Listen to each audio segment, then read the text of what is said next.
के पास चले जाओ, तो नहीं हो सकती वो चीजें। लेकिन नहीं, वो लोग कह देंगे कि ना घर फूंक के करनी पड़े। अरे घर फूंकने वाले, एक बात बताओ, आप और हम तो एक जैसे हैं कि आप लोगों के पास कहां से आ गया पैसा ये चिल्ला चिल्ला के? हम तो नहीं हो पाए भाई अमीर, हमारे तो नहीं बन पाए वो, मतलब वो चीजें ऐसी।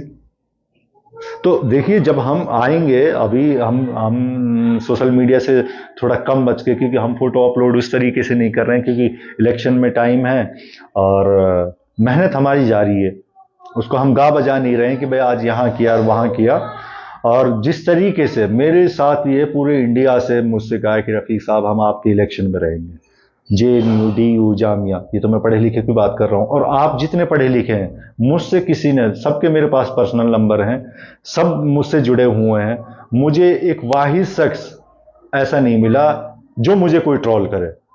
उसकी वजह है ना कि भाई ये इसके पास कोई मुआवजे का पैसा नहीं आया है, इसके पास विचार हैं, बैठे हैं इसके पास, मैं कुछ आपसे सीखूं, आप मुझे कुछ सिखाइए, तभी तो कुछ हल होगा।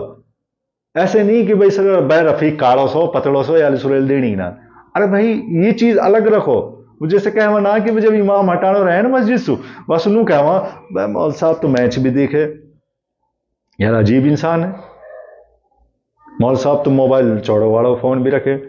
तो ये जो चीजें हैं ना, इन चीजों पे हमें बहुत मेहनत करनी है। मैं सियासत में जरूर आया हूं, मेरी सियासत का मकसद ये नहीं होगा सिर्फ जीतना, कोई भी ये नहीं होगा। हम मेरी चाहे वोट 35,000 आए, मुझे कोई फर्क नहीं है, मैं एक लकीर ऐसी खींचेंगे हम आपके उससे कि उसमें ये रहे कि आम आदमी, मैं गोत्रपाल की बात ही नहीं कर रहा, यहाँ तो पढ़े लिखे जो लोग हैं ना, वो भी क्या नाम है गोत्रपाल मर जाएंगे कि भाई फलाना XYZ है और वो क्या नाम है उस पाल का मजबूत है, उस पाल का मजबूत है। अरे शर्म आनी चाहिए, इस गोत्रपाल के तो चक्कर में हुए पड़े हो। आपके पास विजन हो, आप आइए, मैं पीछे लगने के लिए तैयार हूं, लेकिन मुझे कोई ऐसा नहीं दिखा ना भाई विजन वाला। आप देखिए किस युवा की भरमार है, और जो मैं तो ये कहता हूं इलाके में कुछ भी नहीं बन पाया, वो दो चीजें बन लीजिए आप, या तो एडवोकेट और या फिर नेता। जब कुछ ना बने, गली जब मोहल्ले परेशान हो जाएं, तो आप ये दो ऑप्शन चूज लीजिए और यही चीजें हैं। लेकिन हमारा मकसद ये नहीं है, हम बात कर रहे हैं जवाबदेही की। जब जवाबदेही तय होगी ना, तो हम क्या नाम है नहीं करेंगे, या तो आएंगे नहीं उसमें, या जवाबदेही लेने के लिए आएंगे।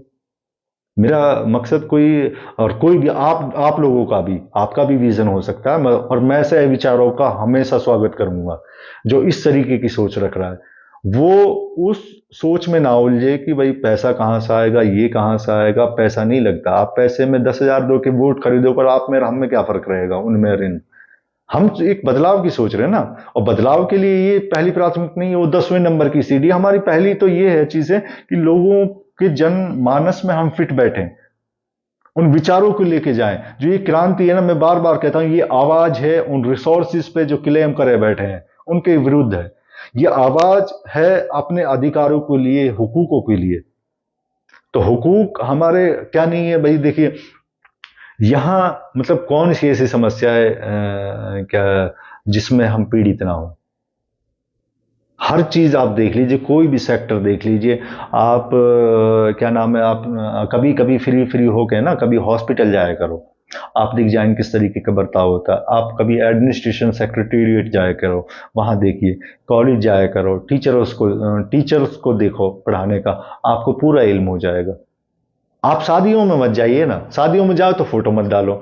अब मैं ये भी देखता हूं कुछ लोग ऐसे होते हैं कि भाई गए कहीं कोई प्रोग्राम में, और विजनरी जो कहलाते हैं कि भाई हमारे पास कुछ है खाका, तो वो बोल रहे हैं माइक पे, तो उस पे कोई अर्तुगुल की या इस्लामिक या मर्द मुजाहिद लगा दिया गाना। अरे जो आप बोल रहे हैं वो तो सुनाइए समाज को, है क्या आपके पास। तो मैं ऐसे लोगों के बिल्कुल पक्ष में नहीं हूं। ऐसे लोगों से ना तो मैं, देखो मुझे, मेरे पास खोने को कुछ नहीं है, मैं सीधी बात है मेरे पास। हम उनके पक्ष में नहीं है, मैंने इल्म लिया। तो मैं, अब ये बताइए कि आप जो मुझसे साथी जुड़े हैं, अब मैं एहसानमंद हूँ कि मुझे कभी ऐसा लगा नहीं कि भाई यहाँ पे तो ये जो है कुछ ही चंद ही राजघरानों में सीमित है लोग, एक उन चीज़ों को नहीं भाव देंगे। लेकिन मैं किस्मत वाला हूँ, अल्लाह का शुक्र है, मुझे ऐसे दोस्त मिले जितने भी, एक लिमिटेड तो हैं मेरे, लेकिन आप लोगों ने जिस तरीके से मेरा साथ साहस बढ़ाया है ना, हौसला अफजाई, मैं उसके लिए हमेशा मतलब आभारी तो रहूँगा ही रहूँगा। और क्या नाम है, बड़े शुक्रगुजार हूँ यार कि होता है, हमसे पहले भी आते तो मौका मिलता, लेकिन विजन नहीं होगा शायद, इसलिए हिम्मत नहीं हुई। अब की बार हमने इल्म के साथ आए और हम हिम्मत दिखाएं। ये बड़ी बात नहीं है कि भाई हम जो मतलब इस एक हॉट सीट पे इलेक्शन की सोच रहे हैं, मुझ पे बहुत दबाव आते हैं, कभी किसी कैंडिडेट का, कभी किसी का। नहीं, मैंने कहा नहीं, अब ये पढ़े लिखे की बात है। आप पढ़े लिखे हो कि ये है कि अगर मैं भी कहीं रोल बैक कर गया तो जो पढ़ा लिखा मुआशरा है ना, वो सोचेगा कि बेरोजगार था तो फड़फड़ाता था। नहीं, अब मुझे कोई लालच नहीं चाहिए। और मैं तो 18 साल पहले शादी थी, अगर कोई कमाने की बात आती तो मुझे कोई लोभ लालच नहीं है। देखिए 18 साल में बिना शादीशुदा जिंदगी गुजार सकता हूँ, अब मुझे नहीं पता 18 मिनट या 18 दिन 18 सेकंड भी जी पाऊंगा नहीं। तो अब तो लाइफ ये है ना कि भाई उस पे है, अप डाउन वाले पे है। तो हम जो भी अपने इल्म से, क्योंकि कॉलर मेरी भी पकड़ी जाएगी, अगर हम मुस्लिम में तो कयामत में विश्वास रख रहे हैं, तो कॉलर ना मेरी भी पकड़ी जाएगी कि रफीक सिर्फ डॉक्टरेट के लिए ही पढ़ाई की क्या। आप देखिए इलाके में बहुत से हैं कि भाई फलां ये लग गया, ये लग गया। बहुत अच्छी बात है, इलाके से लगना भी चाहिए, और कोई फील्ड बच भी नहीं रही है जिसमें हम लोग जा रहे हैं। कोई भी देख लीजिए आप, उसमें एविएशन इंडस्ट्री में देख लीजिए, हर फील्ड में है। लेकिन सवाल घूम फिर के यही आता है कि सिर्फ अगर जॉब लेके बीवी बच्चे ही शहर में फिट करने हैं, सेट करने हैं, तो क्या वो तरक्की है?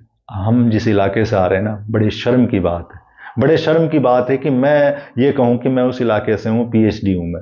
मेरे साथ अगर 50 और पीएचडी होते तो मैं कहता कि एक नॉर्मल है। अब मैं खुद सोचता हूं इस बात को कि यार ये बड़े शर्म की बात है यार, तो डॉक्टर कह रहे हैं, इनके बेचारे के लिए रिसोर्सेज नहीं मिले, भाई हम जैसे तैसे जद्दोजहद करके कर आए। क्यों मैं नहीं चाहूंगा कि और भी पीएचडी